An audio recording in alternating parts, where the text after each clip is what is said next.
hori, ordu erdi bat edo 20 minutu, galderak edo...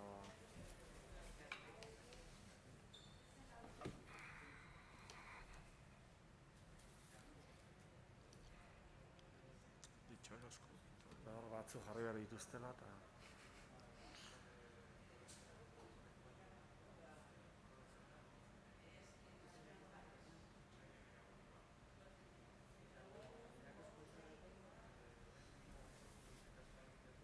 Igual hasiko gara.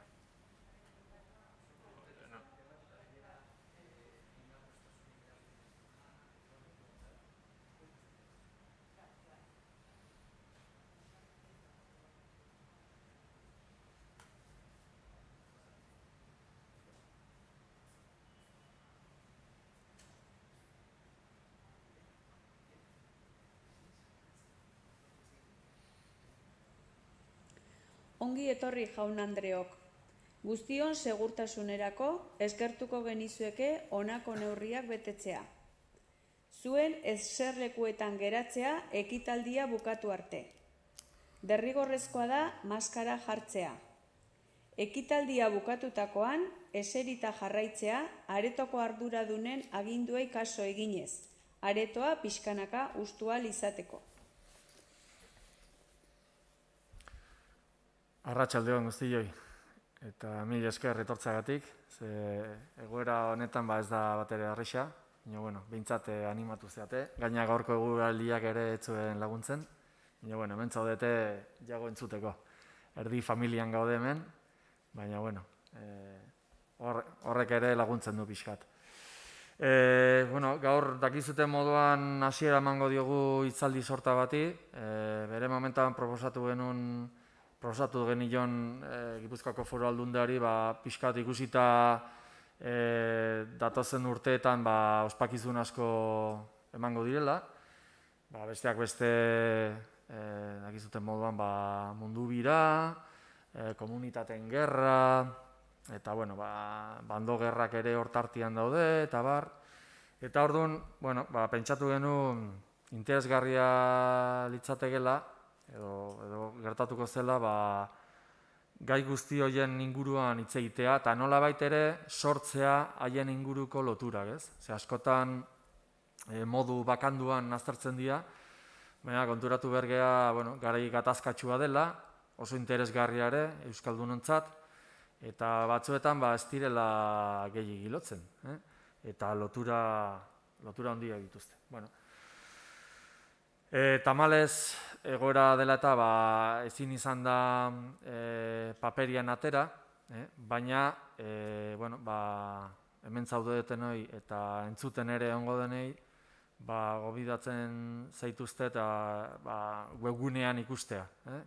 7 hitzaldi izango dira, 2 hilabete hauetan, iraila eta urria bitartean, eta gai ezberdinak jorratuko dira, besteak beste, gaurko komunitateen gerra,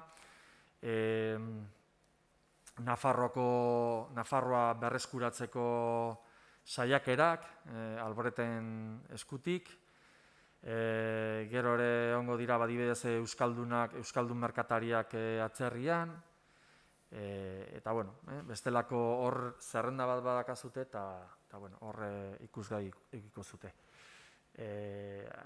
Astian behin izango dira, eta egoera eta baldintza honetan, baina animatzen bazeate eskertuko dugu. Gaur hasiko dugu orduan Iago Irijoarekin, bea historialaria da, aspalditik darama gaina artxiboak arakatzen, 2016an doktore titula eskuratu zuen EHUn, baina aspalditik zebilen, eta nolabait hori izan zen bide luze baten bukaera edo hasiera berri bat, ezta? Beare ereiten enpresarako lan egiten du, eta orduan normalean beti kontaktuan dago artxiboekin, eta artxibo ustuketa lanak egiten eta katalogazio lanak, eta orduan asko daki. Egia esan asko daki, agian hemen gauden baino asko ere, o gehiago, ze batzuk aspaldi ez dugula ez ditugula artxiboak bizitatzen, da, bueno, pena ematen du, baina beste gauzetan gaude eta eskertzen da noizian bene bialtzen dizkigu datuak, oso interesgarriak, eta bueno, eskertzekoa da. Gaur etorri zaigu pixkat hitz egitea komunitateen gerrei buruz. Bere hitzaldiaren izenburua da Gipuzkoa Urduri, Gaztelako komunitateen hotsak edo hatsak probintzian, Gipuzkoan. Eta orduan, bueno, agian Gaztelakoa nahiko ezaguna da, nola Carlos Lehenengoa edo Alemaniako bosgarrena boterera jatu zanean, bere ministroak ekarri zituen eta aurreko gauzak ere nahi zituen aldatu, atzetik ere beste bandoen gerra horietako ahotsak hor jarraitzen zuten, eta, faktore asko direla eta nolabaiteko enfrentamendu bat eman zan. Horrek izan zituen bere ondorioak ere Euskal Herrian, adibidez Gasteiz eta Aguraingo jaunaren artean, eta hemen Gipuzkoan, hor probintzian, batzarretan, nolain nagusi ziren bi alderdien artean. Eta pentsatzen dut gaur Jagok, beste gauzen artean ere, horren inguruan ere hitzengo digula. Norbait gehiago sakondu nahi badu gaian, oso lan oso ona daka interneten bidez eskuratu daitekena, eta izena du 2006an, ez betzian argitaratu zuen, eta izena du Sokolor de Comunidad. Eta horrek kontatzen ditu, hemen kontatuko dituen gauza batzuk ere. Eta norbait sakondu nahi badu, eskuragarri dago adibidez Gipuzkoako agiritegiko webgunean sartu eta handikan jetxi dezake. Eta besterik gabe hitza ematen diot, bea lasai egoteko ni bera jetxiko naiz, eta horrela maskariak kenduko du, eta hobeto entzuko zaio. Mi esker Jago etortzeagatik, eta gure gonbita jasotzagatik, eta aurrera. Eskerrik asko, Álvaro. Mi esker etorri zareten jende multzo handi honi. Haundia ez, agian, kantidadez, baina haundia seguro kalitatez. Eta mi esker baita ere, jakina Álvarori gonbita luzatzeagatik. Maiatzean egin beharreko hitzaldi bat zen, baina danok dakizuen egoera dela eta azkenian atzeratu nintzen, ni pentsatzen nuen aian bertan bera geldituko zala, baina erakundeek beraien asmoei jarraipena eman diete, eta hementxe gaituzue gaur, esan bezala, Gipuzkoako historiaren beste alderdi edo beste esparru baten inguruko kontuak jorratzeko. Esan bezala, eta Álvarok esan duen moduan, nik Gaztelako komunitateen garaian Gipuzkoan eman zen gatazka edo arazo baten inguruan hitz egingo dut. Eta tituluak diren bezala, Gipuzkoa Urduri, izan ere, eskerrik asko. Izan ere, ikusiko duzuen bezala, urduritasun hori maila nahiko gorenera iritsi zen, eta, gatazka nahiko sakona, ez oso luzea denboran, baina bai hautsak arrotu zituena. Gutxi garaera, hitzaldia 6 puntu hauetan banatu dugu, ezta? Alde batetik, testu inguru pixkat orokor bat, komunitateen gerra zer den edo noiz eman zen pixkat ikusteko, Gipuzkoan ematen den gatazka hori ze testu ingurutan edo ze datetan ematen den hobeto kalkulatzeko. Bigarrenik, Gipuzkoan bertan jasotako gertakariak, eta gero pixkat Gipuzkoako arazoaren inguruko azterketa bat ingo dugu. Alde batetik, historiografiaren hildo bati jarraituz, Gaztelako komunitateen eta Gipuzkoako talde baten artean egon zitezkeen loturak, era Gipuzkoako arazoak komunitateen baitan uler daitekeen, ala besteik gabe komunitateen garaian eman zen, baina komunitateekin lotura zuzena ez duen arazo baten. eta bestalde gatazkaren zergati nagusia ikertuko dugu, korregidoraren erakundea zuzen ere, eta gero niretzat interesgarriena gerta daitekena da eman ziren bi taldeen eraketa prozesu horretan jokatu zuten arrazoiak edo arrazoi posibleak, hipotetikoak izan ere. Oraindik nik ez daukat oso garbi egun hauetan gauzak errepasatzen ahian beste hildo bati heldu beharko nioke, baina bueno, hola, nik planteatuko ditu gauza batzuk eta gero azkenik ondorio horiek. Hitzaldi hau beste asko bezala Elkano edo Magallanesen espedizioaren ospakizunen baitan ulertu behar dugu, eta espedizio hori ematen den 3 urte horietan Gaztelak edo penintsulako Carlos lehenengoaren baitan geratu ziren reinu eta koroen inguruan oso garai bortitza eta gorabeheratsua izan zen. Ez bakarrik Nafarroako konkista, pixkat lehenago hasi zena eman zelako, baizik eta baita ere Gaztelan historiografiaren multzo handi batentzat iraultza bezala kontsideratu daitezkeen komunitateen prozesu hori eman zelako, eta bestalde Aragoin ere Valentzian badegu Germanien beste mugimendu bat edo altxamendu bat.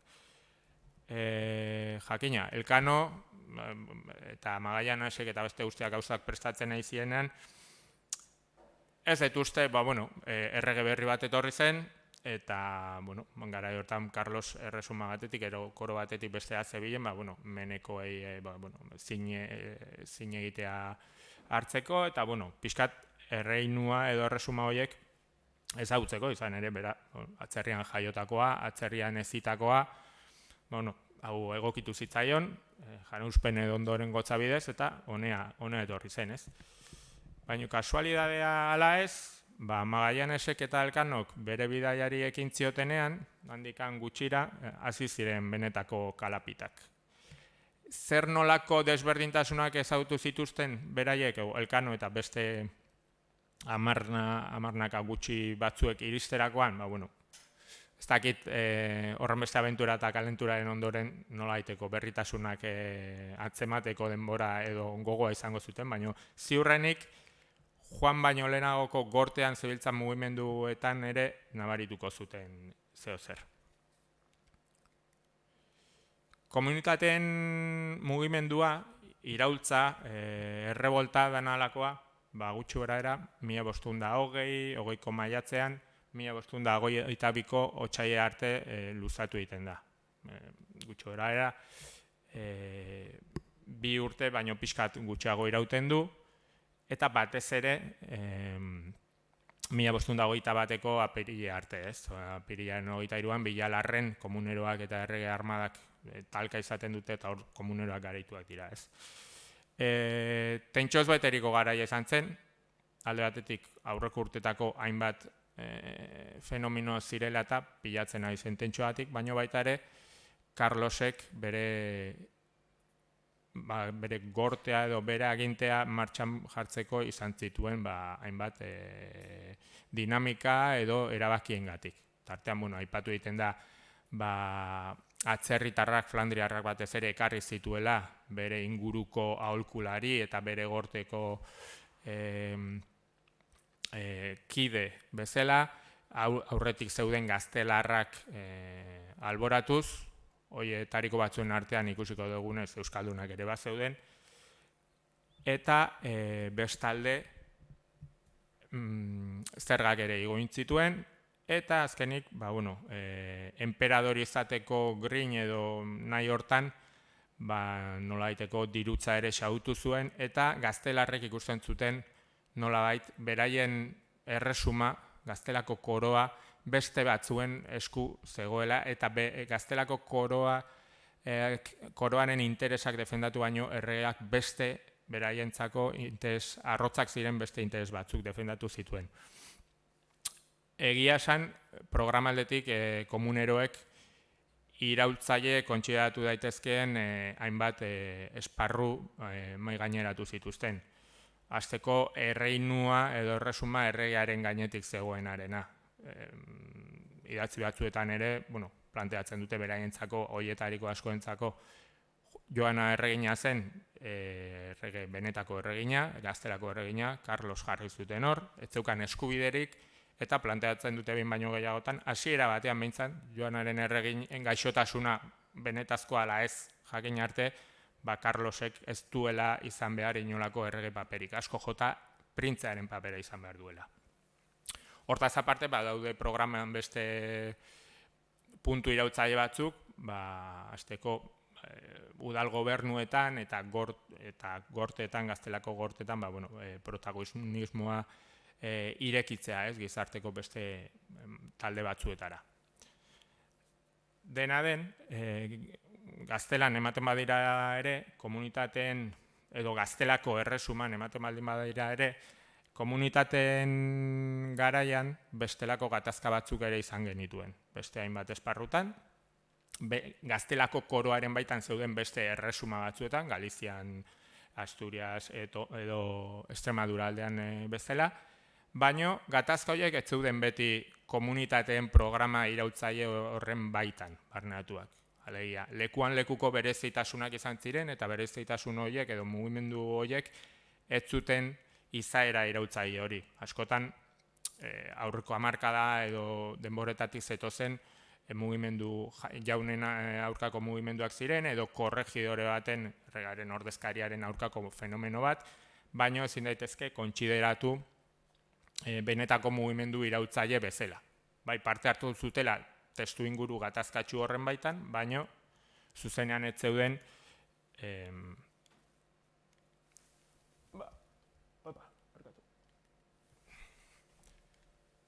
hemen ikusten dituzuen hiri gaztelako, gaur egun Gaztela Leon izango zenaren baitan gertatutako mugimenduekin ikusten dezuenez, hemen gaur egungo Euskal Autonomia Erkidegoan ez omen dago gatazkarik, Asturias, Kantabrian eta Galizian ere ez, eta gero Extremaduran, Cáceres eta Plasentzian baitu gauza batzuk, eta Andaluzian gehienak erregearen alde agertu ziren. Orduan, komunitateen fenomeno irautzaile hori batez ere ematen da Segovia, Valladolid, Toledo inguru hortan. Esan bezala, Euskal Autonomia Erkidegoa den honetan, izan ziren testu inguru horretan egoera desberdinak. Alde batetik, Bizkaia badirudi lasai antzean eman zela, giroa, izan ziren hango Butroeko jaunarekin eta bestelako jauntxoekin nolabaiteko kontaktuak erregearen aldetik edo errege instantzien aldetik nolabaiteko bakea bermatzeko. Araban Albarok aipatu duen bezala, Aguraingo kontearen kasua dugu, komuninen alde borrokatu zena, eta gero Diego Martínez Alaba diputatu nagusi, Arabako diputatu nagusiaren arteko talka, eta gero Gipuzkoako kasua dugu. Hauek lirateke gutxi gorabehera, komunitateen inguruan datarik esanguratsuenak gutxi gorabehera Gipuzkoako kronologiarekin ulertzeko, kronologiaren hildotik ulertzeko, nola baitere, abuztu aldera eta abuztu eta iraian lortzen du komunitateen batzar santuak, Junta Santa de la Comunidad deiturikoak benetako boterea, hor bazirudien erregearen boterea, Adriano Kardinala Gaztelako kondestablea eta beste hainbatek irudikatzen zuten Carlosen gobernu hori kolokan jarriko zutela, batez ere Medina del Campoko erreketarekin, erregeen armadak burututakoarekin, horrek auspak askoz gehiago arrotu zituen eta hainbat hirik komunenoen alde egin zuten. Baina azarotik aurrera, erregaren aldekoen berregiturak eta bat ematen da, noblezia askotan pixkat ez arre eso zebilena, azkenean erregaren alde erabakitza ikusten egiten du, azken finean, hiri eta herri askotan ikusten dutelako kontrolpean izan zezaketen egoera hori azkenian eskuetatik alde egiten diela. Eta gero esan dugun bezala, komunitateen gatazka, naiz eta Toledok 1522ko otsaila artean bere borroka mantendu, benetako galera edo porrota urtero Bilalarren ospatzen den apirilaren 23ko jai horren baitan eman zen, ez? Oantxe ikusi dugun kronologiaren baitan, Gipuzkoan ikusten taulan zerrendan ikusiko duzuenez, bereziki arazoa ematen da azarotik aurrera. Azaroa urtarria artean, 1520ko azaroa, 1521ko urtarria. Pixkat hautsak arrotzen hasten dira korregidore berriaren ailegararekin, 1520ko apirilean, izendapenarekin ailegararekin baino. Erregeak korregidore berri bat izendatzen du, izaera militarra duena, ordizian batzartutako batzar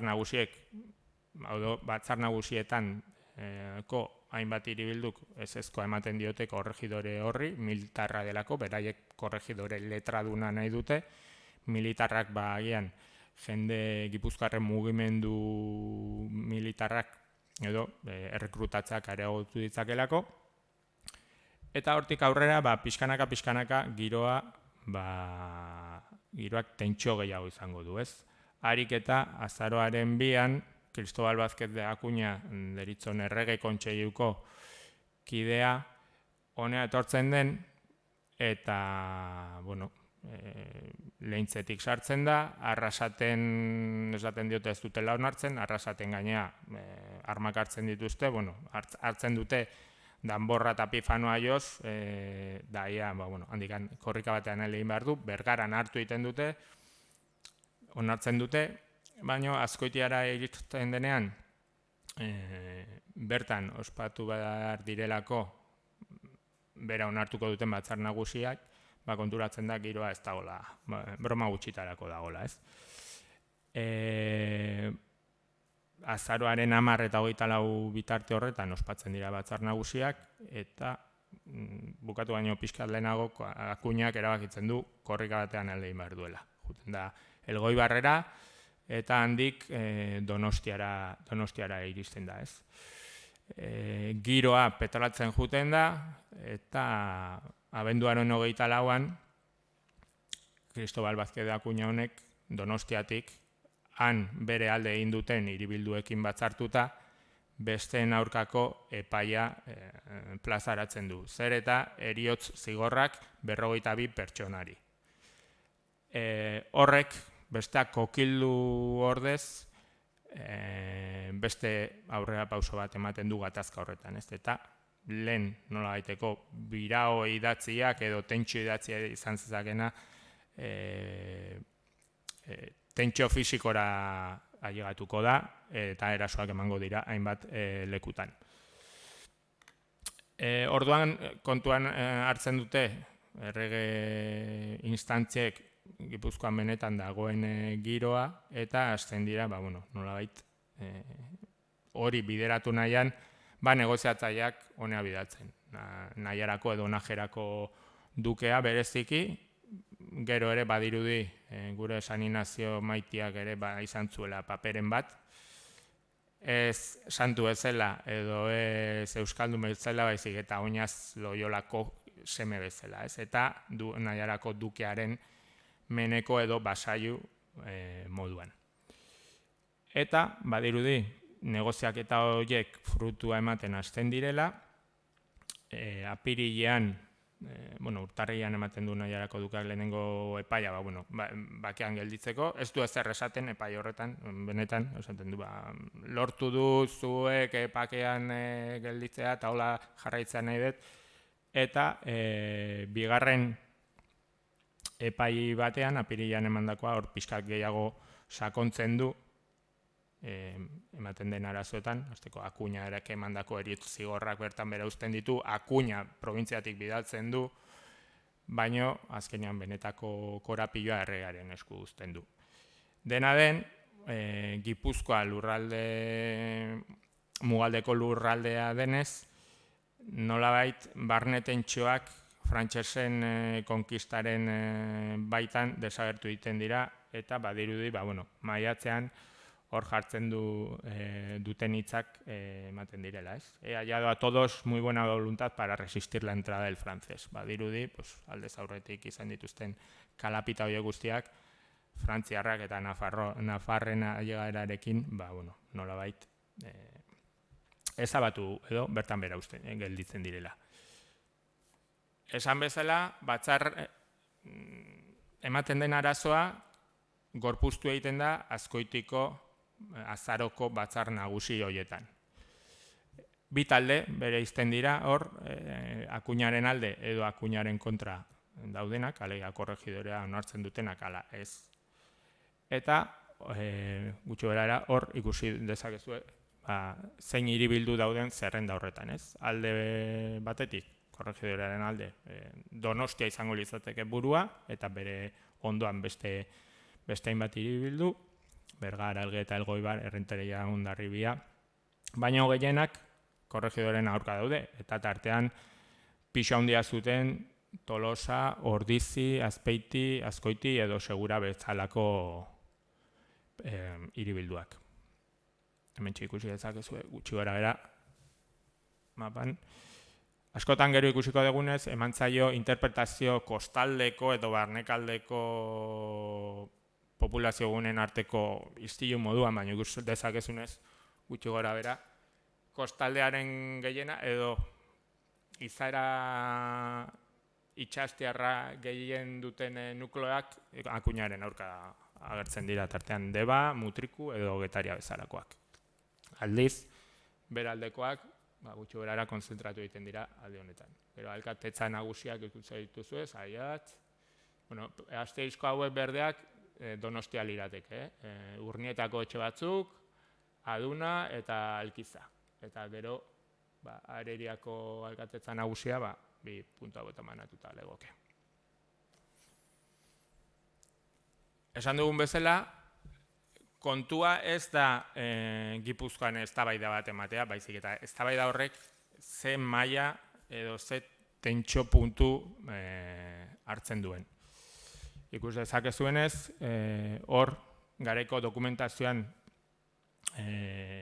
agertzen den hitzak dira, orduan erreketak ematen dira, bereziki esaten dute Donostia, Irun eta Errenteria inguruetan izaten direla erasoak, behin baino gehiagotan ere, aipatu egiten dute, ez dela Akuña onartzen ez duen taldeak erasoak egin dituen bakarra, baizik eta Donostiako taldeak ere, Donostiak buru duen eta Akuñaren alde agertu den taldeak ere, burutu dituela eraso horiek.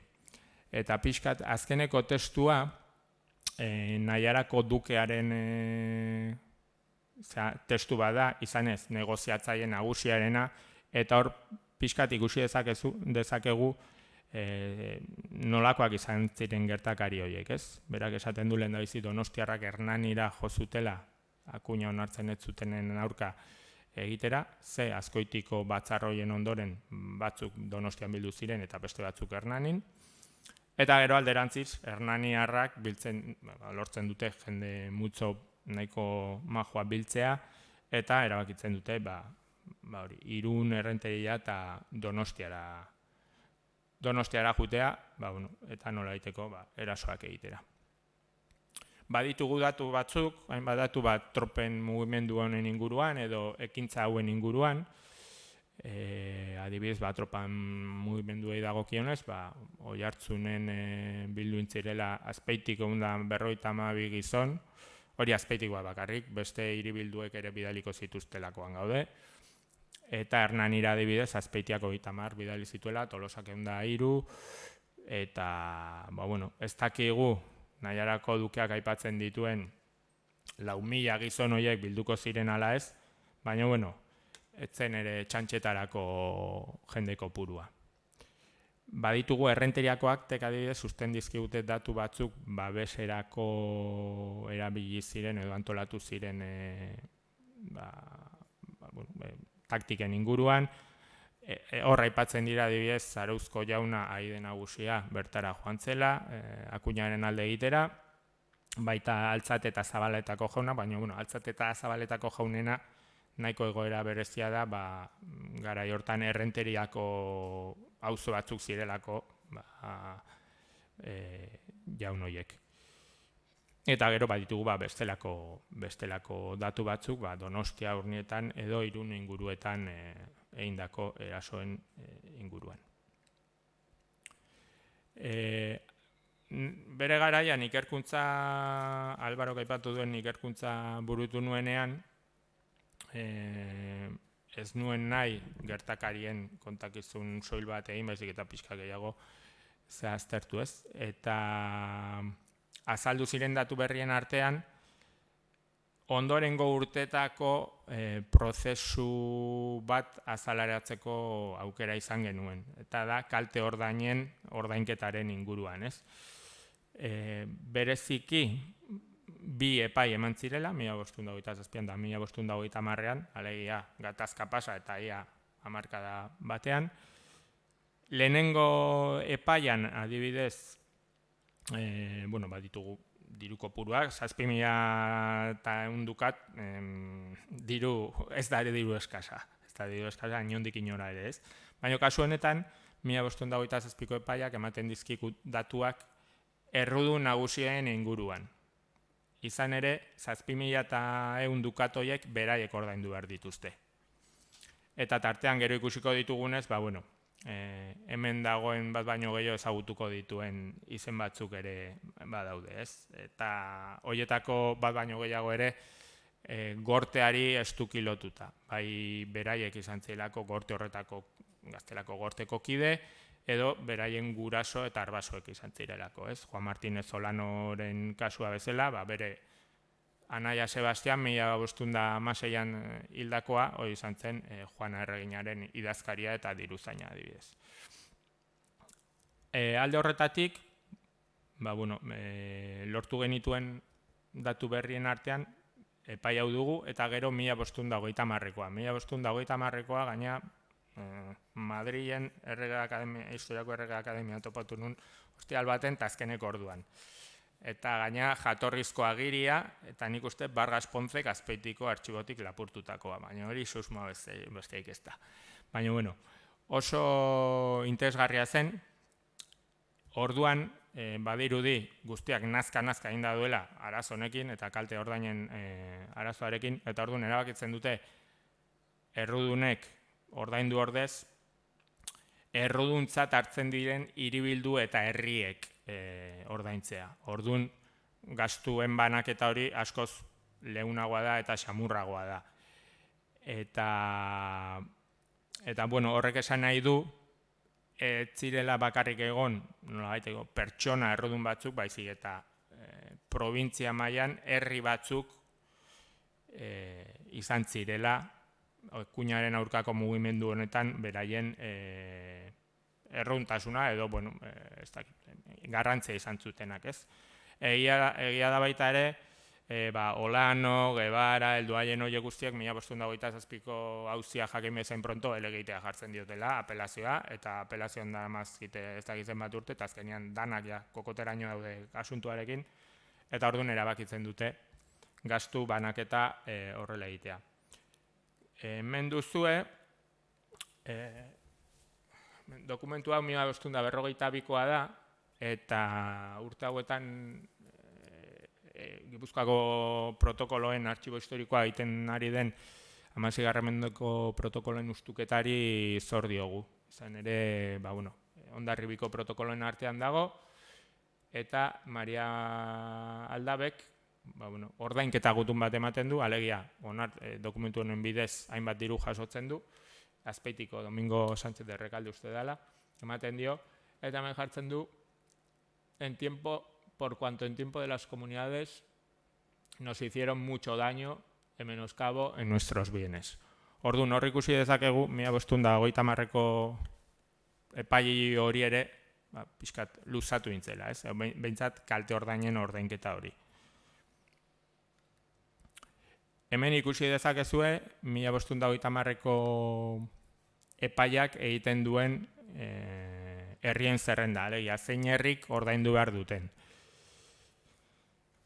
Badaude gauza bitxiak, ze, hemen normalean hiribilduak dira, Mutriku eta Arrasate teorian Akuñaren aurka agertzen diren hiribilduetako batzuk dira, baino epaian ez dira aipatzen. Eta gero hemen bitxiena gerta daiteke Tolosa, Segura eta Ordiziko kasuan. Garai hartan hiruek hainbat herri biltzen zituzten beraien jurisdikzioan. Hemen ikusi dezakezu dute Tolosako jurisdikzioa zenbat herrik osatzen zuten, hemen dugu Ordizikoa eta hemen Segurakoa. Bada, epaiaren arabera, herri hauek guztiek, hauek eta hauek ez dute dirurik ordaindu behar. Egia esan ez dakigu herri hauek ze paper izan zuten Akuñaren gatazkan. Normalean batzar nagusietako edo arazo politiko bat da, probintziaren arazo politiko bat, eta orduan herri hauek oso protagonismo eskasa dute, beraien buruak dira protagonismoa dutenak. Baina, epaiak ala baldin badio, zergatik izango zen. Daturik ez daukagu, ez kontra ez alde egiteko.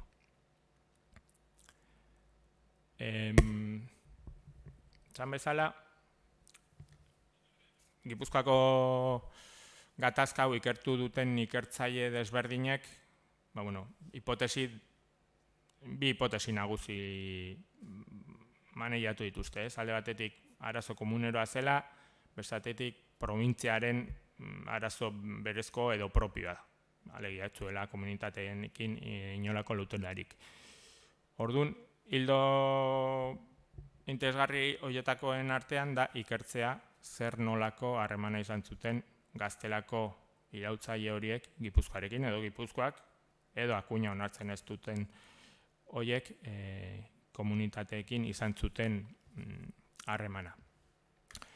Adibidez, dokumentazioan horrelako hitzak erabiltzen dira, ez?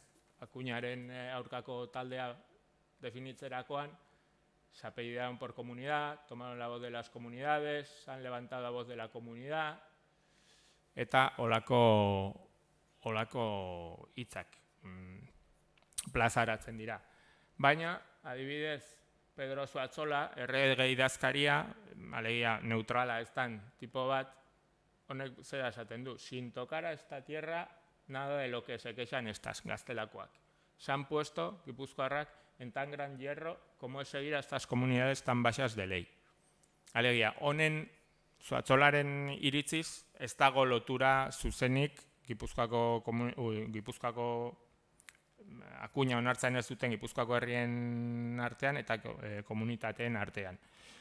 Baino, izan ziren komunerotzat hartitzak egun elementu batzuk. Tartean, Nikolas Insausti Askoitiarra, gero Debara eskondu zena, eta ondoren ikusiko duguna, Juana Erreginaren maiordomo izandakoa eta gorteari oso estuki lotuta zegoena 1507 urtetik, eta gero kasualidadea Carlos Bosgarrena iristen da eta maiordomo kargua kendu egiten diote. Kontuan hartu behar dugu, komunitateen iraultzan parte hartu zuten askok, ezin ikusi hori mantentzen zutela administrazio berriarekiko, alegia beraiek aldez aurretik zituzten kargu errege edo gorteari lotutako karguak beste batzuei eman zezkietela. Eta Nikolas Insaustiren kasuak traza hori du argi eta garbi. Hortaz aparte, Nikolas Insaustiren lotura honez gain, Tordesillas-ko batzarrak, alegia batzar komuneroak, korregidore bat izendatu zuen Gipuzkoarako.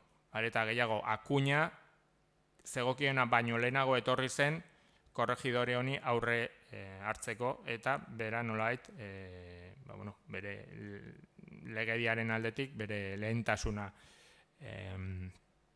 azpimarratzeko.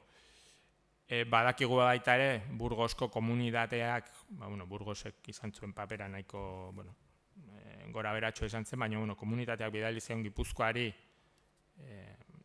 gutun bat, erreklamatuz gizonak bidali zitzala Tordesillas eta Medina del Campora bidaltzeko, ez? Eta azkenik, daturik aipagarrienetakoa, komuneroen eta Gipuzkoako altxatuen edo Akuña onartzen ez duten horien artean dago, Azkoitiko batzarran nagusi hori baino pixkat lehenago, Hondarribitik erregearen ordezkariek gaztelara nahi zuten armamendua, artilleria gehien bat, geldiarazi egiten dutela probintzian. Ordizin, Tolosan eta Hernanin. Badago pasadizo bat, Errenteria kontatzen duena, badirudi Hernanin dagoen artilleria, Hernaniko haundikiekin hitzein ondoren, geldialdi hori altxatzen dutela eta lortzen dutela Bilbora eramatea. Gero baita ere, hortaz aparte badago beste alor pribatuago bat, eta da oain aipatu dugun armen inguruan arma salmentarena, askotan Euskaldunak ere oso jende asko bezala, oso praktikoak izan dira, eta azkenean garaia aprobetxatuz, galik eta negozio edo etekin handiena ateatzen lortzen dira, eta hemen ikusi dezakegu arma salmentaren kontua. Batzutan jarri izan da, komuneroei arma saltzearena komuneroen aldeko jarrera bat islatze zuela, baino ez da hori ere beti. Azkenean salmenta bat da, ez duten musutruk ematen, eta badakigu, batez ere Deba inguruko merkatari garrantzitsuenek, Eibarkoek adibidez, salduin zizkietela. Baina, saldu egiten zieten batzuei eta bestei ere bai, errege armadari bezala. Baina, aipagarria da adibidez, Carlosek erregak ematen duen agindu hau, ez? Armagile bizkaitarrei, arma salmenta dekatzen die, eta gero, 1521ko otsailean, Bizkaiak eta Gipuzkoa komuneroei saldutako armen inguruko ikerkuntza bat martxan jartzea, nahiko adierazgarria da. Esan bezala, aipatu dut lehenago. Honen arazo hau horrela ikusita, bere hildo nagusienetan, historiografiak, 19. mendetik aurretik ondoren izan diren egileek, bi korronte nagusi islatu dituzte. Eta, hipotesietako bat, foruzaleagotzat hartu dezakegu, korregidorea, zentralidadea, monarkia absolutua, eta halako ideien edo prozesuen gorpuztea bezala litzateke. Eta foruak nolabait eten egiten dira korregidore honen ailegaerarekin. Hori dela eta korregidorearen Akuñaren edo gatazka honen ardatz nagusia ikertzea ere interesgarria da. Zer da, benetako mamia, ala da, aurretik zetozen tentsio batzuen ondorioz, edo tentsio horiek piztu zituen txinparta, ez? Normalean dokumentazioa, arazoaren ondorengoak baita esaten du, korregidorearen inguruan sortutako kontua dela, komunitateekin ez dagoela zer ikusirik, baino merezi du ideia pare bat esatea. Hasteko, Cristobal Vázquez de Acuña hau, ez zela pertsonaia ez ezaguna probintzian, aldez aurretik korregidore izan zela, eta ez hori bakarrik, korregidore bezala aritu zen garaian, nahiko hitz goxoak probintziak nahiko hitz goxoak izan zituela berarekiko, ez? Erreginari bidalitako gutun baten.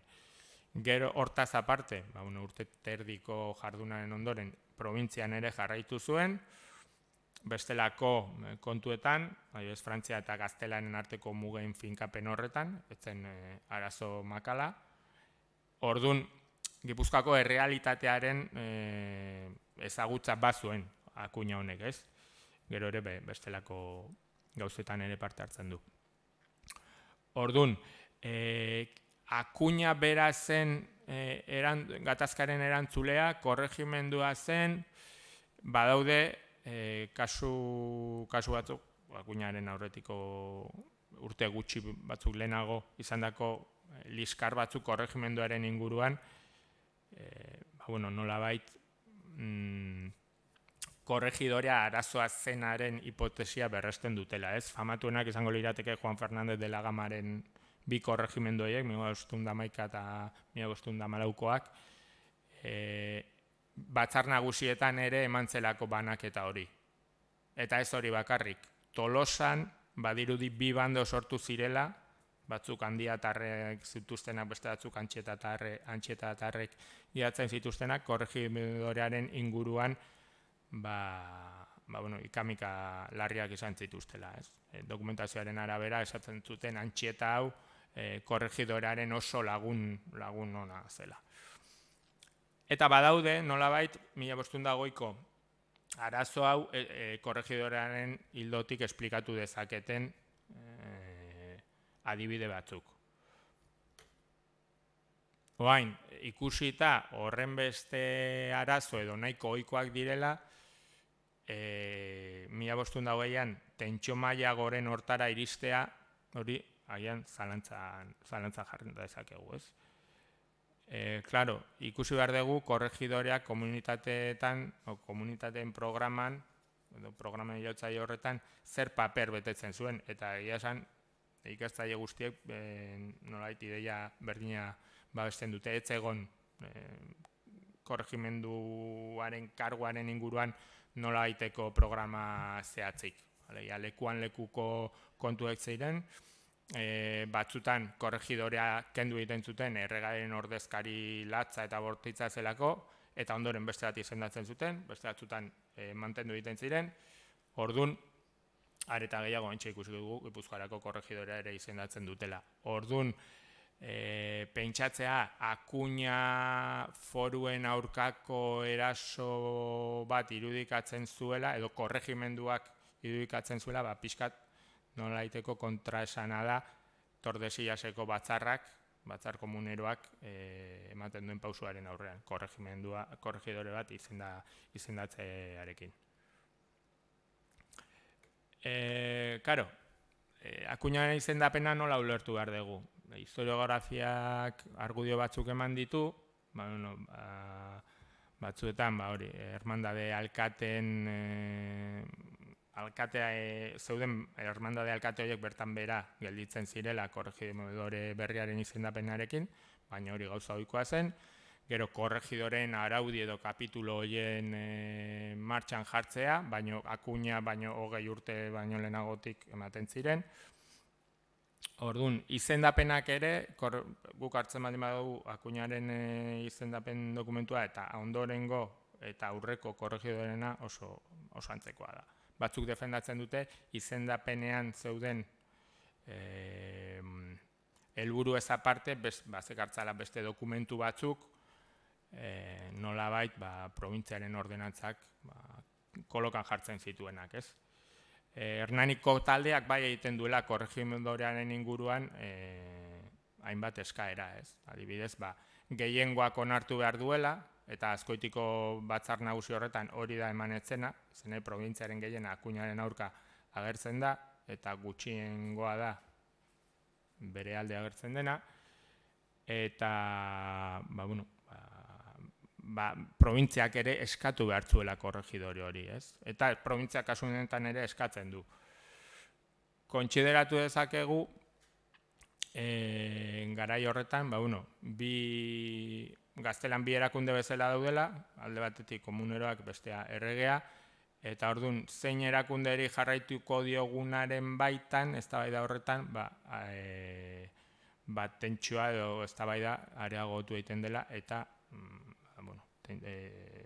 biolentziara ere iristen dela, ez? Baita ere, ikusi izan da, Akuña, naiz eta ezaguna izan aldetza aurretik, garai hortan 1520 urtean, Errege Kontseiluko kidea zen, eta Errege Kontseilua ordurako BAJ zegoen, eta ikusten zen jazarpen erakunde bezala, batez ere komuneroen aurka.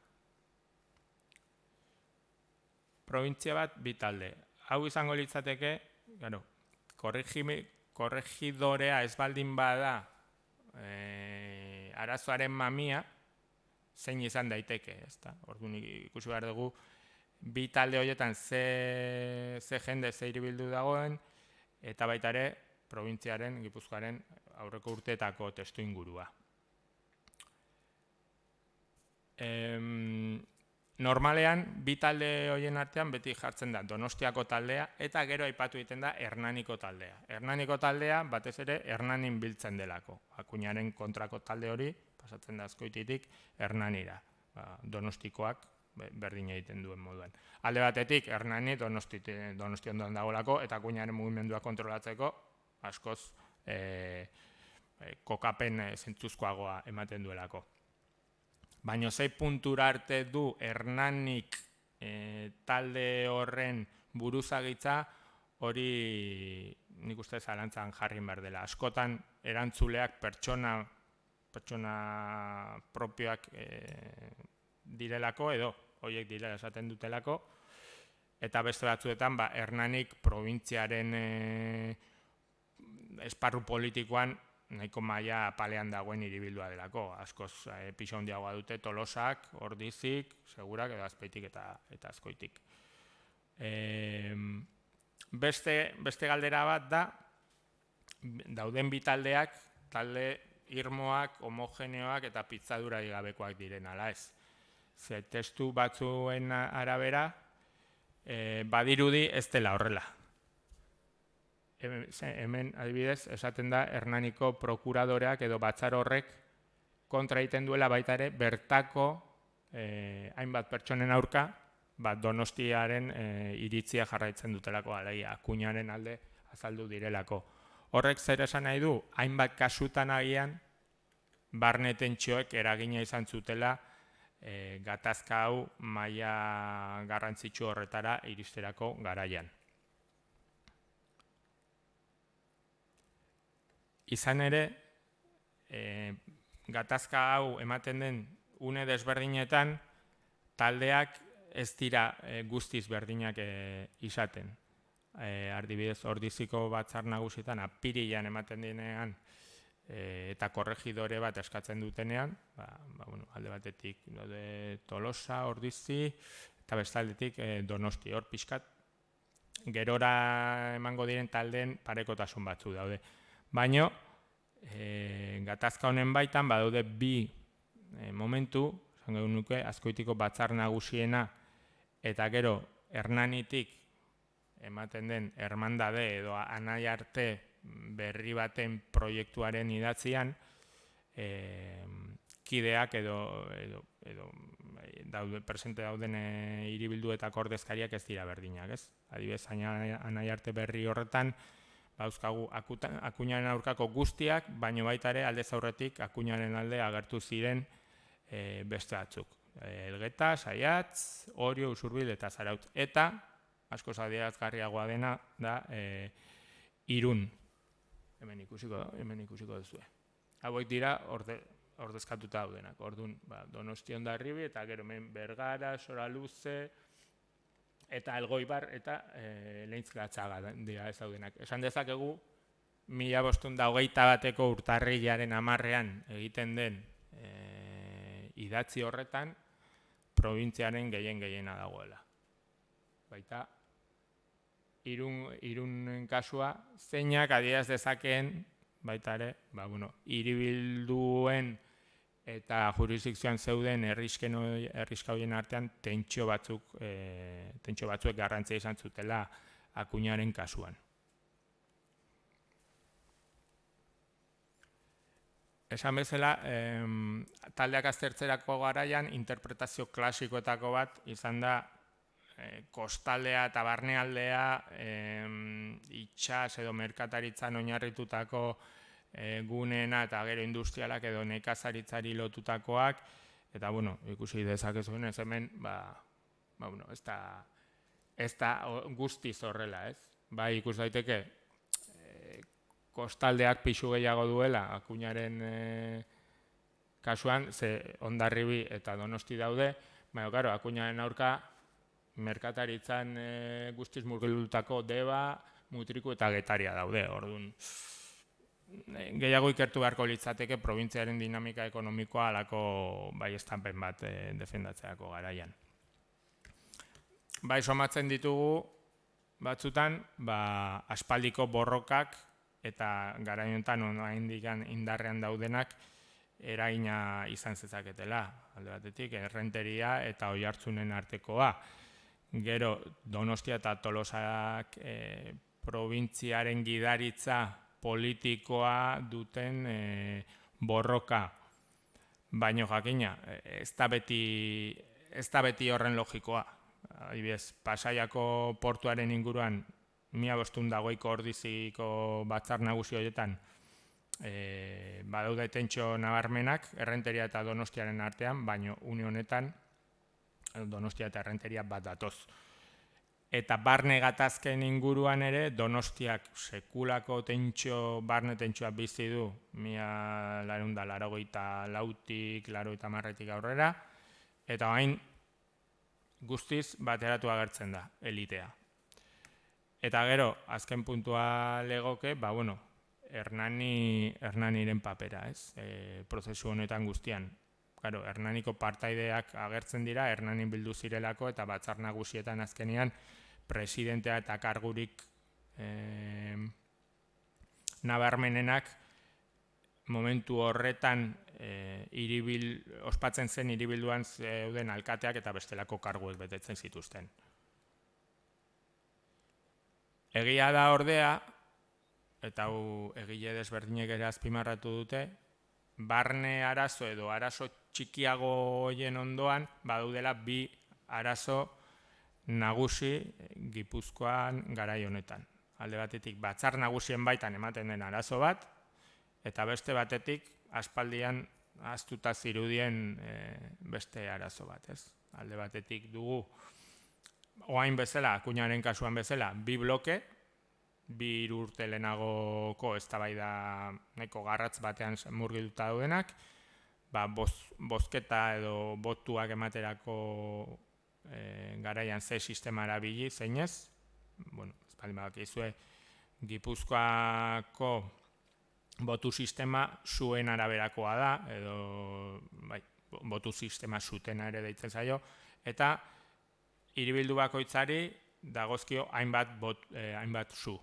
Hainbat zu dira hainbat botu, adibidez, Donostiak ditu 256 zu, Ordun ditu 256 botu. Tolosak ditu 316 zu, 316 botu. Eta horrela, Ordun, botu gehien dituzten hiribilduek adostasun bat lortzen baldin badute, beraien interesak segituan ateratzen dira aurrera batzar nagusitan. Zer gertatzen da? 1517 eta 18 urte horretan, Azpeitik, Getariak, Azkoitik, Bergarak eta bestelako hiribildu batzuk esaten dute sistema hori oso ez dela bat ere bidezkoa, eta hain behar da hiribildu bat, botu bat. Orduan, azkenian lortzen dute, ez dute ekimen hau aurrera ateratzea lortzen, besteak ados jartzen direlako, ez? Eta egia da, honek eraginen bat izan zezakela, baina kasualidadea da baita ere 1520ko gatazkan Tolosa, Segura eta Ordizia alde batean egotea eta Donostia beste batean. Eta gero, bigarren gatazka litzateke aide nagusiena. Teorian desafioarekin, deserriratzearekin eta ondorengo 25 urteekin ahaztuta edo iskin batean geldituko zen ematen duena, hauzia 1516an hasten da probintziarekin, baina Nafarroako konkistaren baitan, azkenian beraiek nolaiteko elite edo talde militarra osatzen dute, tradizio handikoa, eta testu inguru beliko horretan geroz eta protagonismo handiagoa eskuratzen dute. Harik eta 1516 urtean, esate arte, beraiek izan behar dutela probintziako estamentu militarra, eta beraiek ospatzen dituzten batzar nagusiak probintziako ospatzen dituenen gandik aparte bidezkoak direla, eta bestelako diskurtso nolabait erdiaroko ordena hoiena, ez? Laborariena, elizgizonena eta militarrena, ez? Eta beraiek kasu horietan beraiek militarra dira. Orduan, honek guztiak egia da ziurrenik izango zuela eraginen bat Akuñaren kasuan, baino taldeak ez datoz guztiz bat. Egia da baita ere aide nagusi batzuek Akuñaren kasuan parte hartzen dutela, lehen ikusi dugu Zarauzko jaunak nola parte hartzen duen Errenteriko defentsan, baino besteek, bueno, nahiko ez dute horren parte hartzea ageriko horik, gehiago jorratuko dute Nafarroako kontua. Esan bezala, badaude beste datu batzuk, Akuñaren kasuan sortutako dokumentazioak editzera ematen dizkigunak, ez? Lehen ikusi izan dugu, Hermandade berri horren proiektuan bazeudela Akuñaren aldeko hiribildu edo alkatetza nagusietako ordezkari batzuk. Eta kasu honetan badirudi alkatetza nagusi horietan, batez ere Zaiatz eta Aiztondoren kasuan,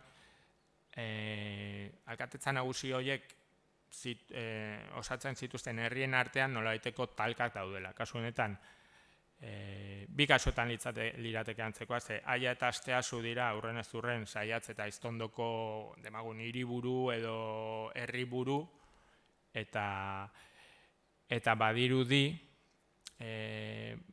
batzuek Akuñaren alde jotzen dutela eta beste batzuek Akuñaren aurka. Ez dakigu zehazki ez da ere zergatik ematen den hori, baina, bueno, Aia Zaiazko kasuan agian Zarautz Ganboa aide nagusien eragina ikusi daiteke, badakigu Aiako bikarioa gaina Ganboa bat dela garai horretan, eta Akuñari ongi etorria egitera juten dela, gero Akuñak heriotz zigorrak plazaratzen dituenean, eta bere garaian astu inzitzen, ez nekien, ez hautzen, dokumentu horretan segurolatarrak aipatzen dira, Aia eta inguruetako leinurik 15. mende mailako leinurik garrantzitsuenetako bat, merkatariak, eliz gizonak, batxillerrak, burdin negozioan sartuta. Ez dute partaidetza zuzenik, Akuñaren kasu honetan, baino bai azaltzen dira lekuko gisa une horretan. Eta gero, Asteasuko kasuan ere, datu oso eskasak ditugu, baino badirudi, Akuñaren alde egiten duen Aiztondoko ordezkariaren artean eta Akuñaren aurka egiten duen Aiztondoko ordezkariaren artean nola egiteko kalapitak daudela. Egia da, lekuan lekuko arazo hauen inguru arazo hauek kalibratzea oso zaila dela, dokumentazioak ez digulako horren beste datu ematen. Baina ziurrenik notario protokoloetan eta auzitan barneatuta nola egiteko sarea edo arrazoiak topa ditzakegu. Dena den, aitortu behar da, olako gertakari, tentsioz beteriko gertakaritan ez dela dana guztiz logikoa eta bat gehi bat ez da beti bi. Orduan, hori ere aintzat hartu behar dugu. Hirugarren motako arazoa litzateke lehen aipatu duguna, Irunen agerpenak eta 1530ko sententziak ematen diguna, alegia, hiribilduen eta beraien jurisdikzioan edo beraien lurralde ziren komunitateen arteko harreman horiek. Zenbaterainoko izan zuten pisua taldeen eraketa honetan. Komunitateen inguruko arazo bat izan balitz, agian ikuspegi iraultzailetik, askotan batzar irekiago batzuk edo sistema politiko irekiagoak defendatzen diren heinean, agian Tolosaldeko, Ordiziko edo Segurako herriek ikusi izaketen independizatzeko edo ordezkaritza Tolosako hiribilduetako sistema politikoan ordezkaritza zabalago bat eskuratzeko nahi hori. Baina egia esan ez dakigu. Herrixka hauek ez dute inolako paperik, kasu momentu honetan, Irun izan ezik, baina Irun eta Hondarribiaren kasuan oso berezia da, ze talka batean daude aspaldidanik, orduan nik usten dut Irunek bai, orduan aprobetxatu nahi duela independizatzeko plan horiek aurrera ateratzea, baina besteen kasuan, Gipuzkoako kasurik adierazgarrian diren kasuetan oso zaila da. Ikusten dira baita ere, hori bai, nahiko argi, Elgeta eta Angiozarren arteko talka, garai hartan Angiozar gaur egun Bergara baldin bada ere, garai hartan Elgetako lurralde zen, eta badirudi Akuñaren alde batzuek egiten dutela, Akuñaren kontra Angiozarrekoak, eta baita ere badakigu Elgetan bertan istiluak izan zirela honengatik. Eta gero azkenik, egongo litzateke arrazoi pertsonalen kontua. Duela 15 urte luze, ikerkuntza burutu nuenean, gaur baino askoz gauza gutxiago nekien, eta askoz dokumentazio gutxi kontsultatuta nengoen, eta urte hauetan, nolabait aukera eman dit, garaiko protagonisten inguruan gauza gehiago jakitea. Arrazoi pertsonalak niretzat kasu honetan badaude, ez beti jakina, eta nik uste zaila izango zaigula arrazoi guztia jakitea, arazo honen baitan, baina hemen lehen aipatu dugun Nikolas Intxausti filo komunero, prokomunero edo komunero horren artean eta Lope Perez Lasaldekoaren artean argia da badagoela nolabaiteko ezin ikusia naiz eta biek gortean hainbat denbora aditasunez eman 16. mende hasieratik, eta are gehiago Lope Perez Lasalde izan zen Nikolas Intxaustiren ezkontza hitzarmena hitzartu edo negoziatu zuenetako bat. Izan ere, Nikolasen emaztea inglesa López de la Salde, Loperen urruneko aidea zen, baina biek Mendaroko Lasalde oinetxeari lotutakoa zeuden, ez? Oso interesgarria da bien profila, Nikolas Intxausti bete-betean sartzen delako, lehen esan dudan bezala, komunitateen protagonisten eskema horretan, ez? Alegia, errege berriaren kamarilla horrek baztertu duen aurreko funtzionario baten papera. Hemen pixkat ikusi dezakegu Javier Elorzak Elgoibarri buruz zein duen ikerkuntza mamitsu eta sendo eta interesgarrian bien traza edo bien bidea jorratzen du eta oso datu interesgarria plazatzen ditu, ez? Azteko, nahiko txaskarrio moduan bada ere, Nikolas Intxaustikoa Baldako bikarioaren, Azkoitiko bikarioaren semea zela. Eta badirudi gazterik azten dela gortean, ziurrenik garai hartan Elgoibar eta Azkoiti eta bestelako euskaldunen laguntzarekin. Eta 1507ko nahiko goiz, Juanaren erregaldiaren hasiera horretan, nahiko kargu, berantzako mami eta interes handikoak lortzen ditu. Ez hori bakarrik, Juanaren segizioan, Felipe ederra hiltzen denean, 3 urteko segizio horretan Nikolas Intxausti dago Juanaren albo-alboan. Orduan bazuen harreman oso estu bat erreginarekin, oso ondo ezagutzen zuen, eta oso adierazgarria da, 1517an maiordomo kargutik kentzen dute, lehen erreginaren maiordomoa zen, oan ja alboratu egiten dute. Eta probintziak Tordesillasera bidaltzen du, edo komuneroekin hitz egitera, bidaltzen dituz korregidoraren inguruan, eta bertatik Tordesillasetik Nikolas Intxaustik hainbat gutunek hartzen ditu. Bera ere dago Sasiolako Frantziskotarren komenduaren sorreraren atzetik, eta Sasiolako komentua izan omentzen Akuñaren arazoan, Akuñaren kontrakoen bilera puntu garrantzitsu bat. Gero, gorabera asko izaten ditu, komunitateen arazonen ondotik, preso hartzen dute, IES egiten du, erioz zigorrera kondenatzen dute 1522an, eta komunitateen orban hori ez du garbituko 1527 arte. Orduan, Felipe Bigarrenaren jaiotzaren ondotik, amnistia bat eman egiten da, eta Nikolas Intxausti dago amnistiatu horien artean.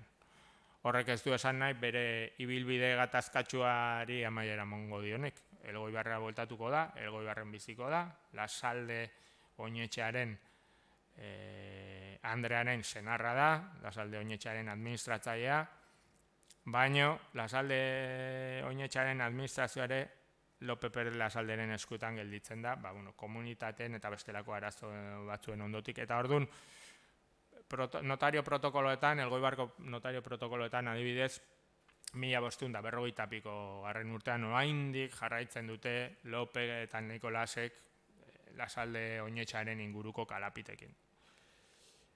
Eta esan bezala Lope hau bere izango litzateke, arrazoi pertsonalen inguruko adibide beste bat, ez? Hau Elgoibartar petoa eta Javier Elorzak ere esaten duenez, garaiko Elgoibarren, gaina hango bando bateko buruetako bada, Elgoibarren pisuzko pertsona da, ez?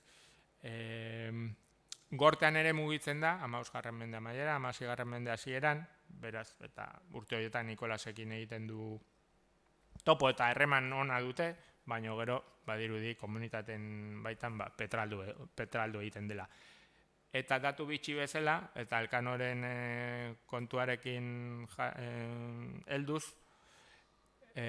Lope Perez honen esklabu batek parte hartzen du Elkanoren Moluketako espedizioan, 1526koa. Esklabu beltz bat, eta bertako Juan Zuri edo Juan Blanco ditzen diotena.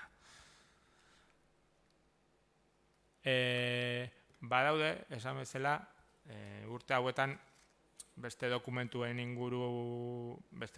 eman dizkiaten datu batzuen artean, Akuñaren arazoan edo Akuñaren aurka agertzen direnen artean, topatzen dituzu Nikolas Inzaustiren profil oso antzekoa duten beste hainbat Gipuzkoar gareko ospetsu edo osona eta fama handikoa zuten. Hainik hemen 3 ekarri ditut, gero laugarren bat ere aipatuko dut, baina, 3 horien artean nik aipatuko nituzke Otxo Alvarez Izatxagakoa, Ordiziarra, Juan Martínez Olano, jatorriz Azkoitiarra, baino Debara eskontzen dena, eta gero Juan Belez de Guevara Segurarra. Otxo Alvarez Izatxagakoa, honek badu kurrikulum nahiko handia, ikusi da izaken zuenez, Santiago Ordenako komendadorea da, garai hortan ikusten Euskaldun bakarra, kargu horretan, Portugalgo erreginaren gortean ere mugitu izan zena, idazkari eta diru zain bezala, eta gero Sevillako kontratazio etxegeko kontuak ere eraman zituen. Goiz bueltatzen da Ordizira, goiz, 1514 urtean, eta hemen irauten ditu ia 40 urte, hauek ia denak nahiko koskortuak hiltzen dira. Baina, interesgarria da, Borja Galderen hitzetan delako, 16. mende hasierako esparru historiko-kulturalean pertsona oso garrantzitsu bat, ez? Eta hau, adibidez, Akuñaren aurka agertzen da.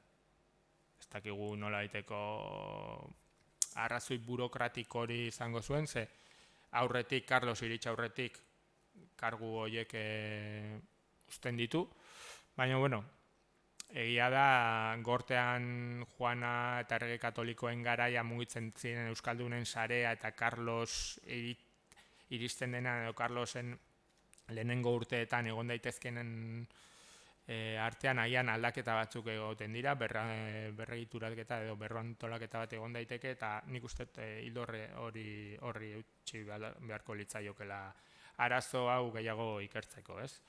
Eta, gero beste bia Juan Martínez Olano lehen aipatu dudana, Juana Erreginaren, errege idazkariaren anaia.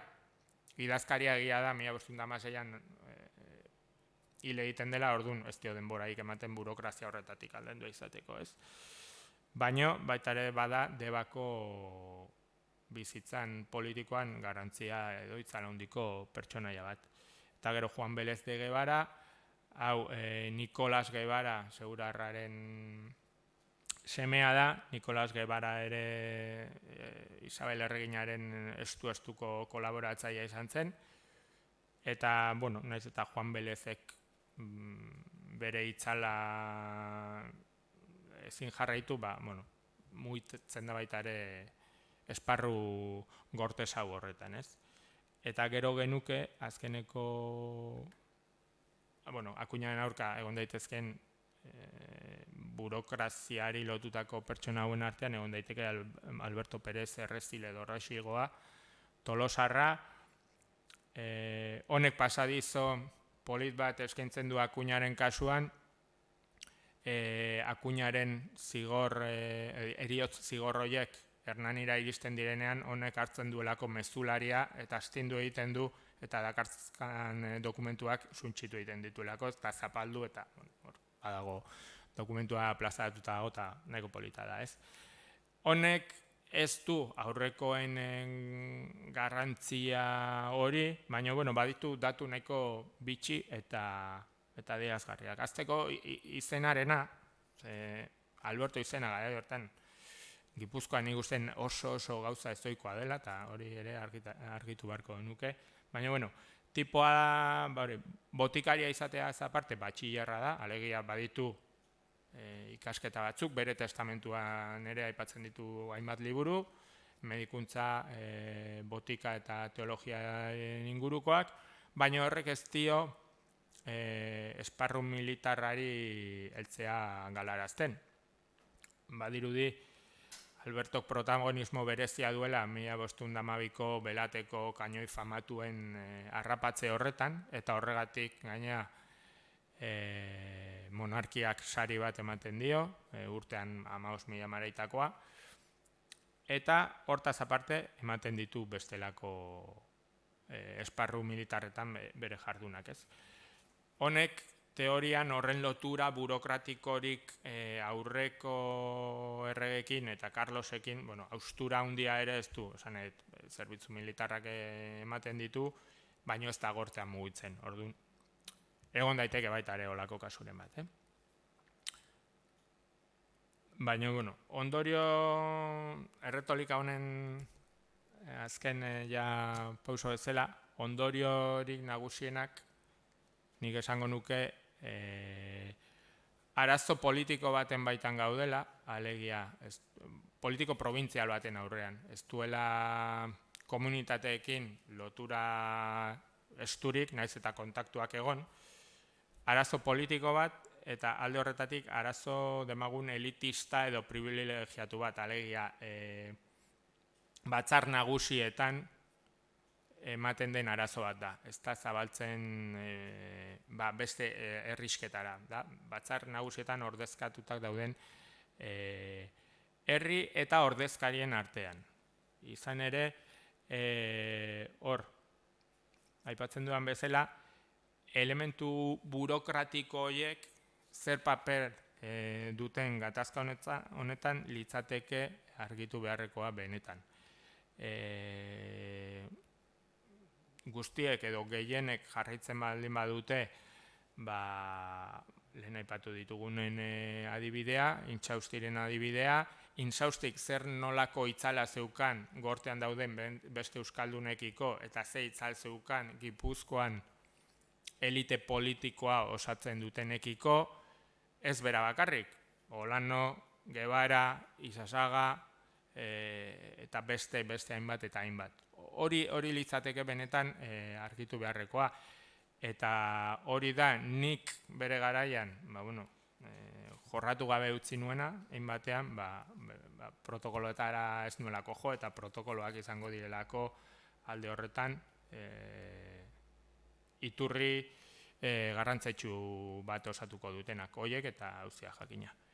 Eta beste gabe, eta luzapena edo astuna barkatuz, eskerrik asko etortzeagatik.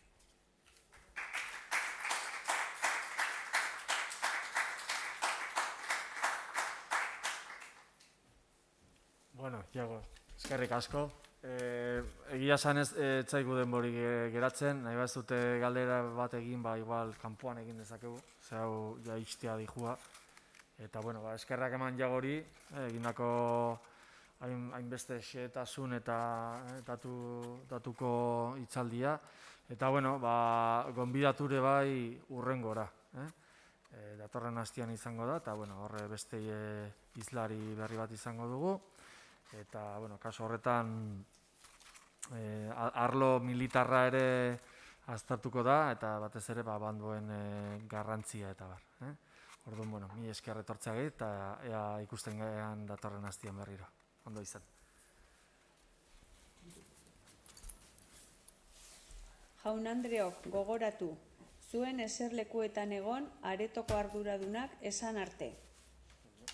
Por favor, permanezcan en sus asientos hasta que el personal de sala se lo indique. Mila esker.